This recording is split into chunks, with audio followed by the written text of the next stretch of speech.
Hey guys and welcome back to our channel. Today I will show you how to screenshot on a Snapchat without them knowing. So in order to do this, first of all navigate to your Snapchat application. Now open the chat in which you have the snap that you want to take the screenshot of. Then the first thing that you need to do is get to the menu bar of your mobile phone. Click on this airplane mode. When you click on airplane mode, this is going to take your mobile's data off.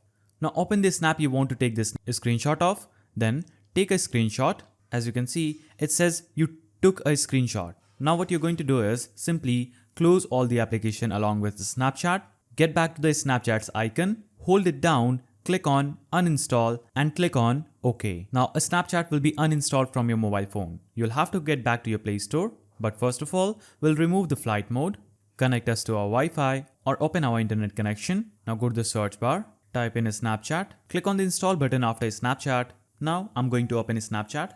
And when I open Snapchat, this is going to remove the notification that I took a snap on this chat. So that's how you screenshot a Snapchat without them knowing. If you found this video helpful, please don't forget to give it a thumbs up, subscribe and hit that notification bell. And I will see you in the next video.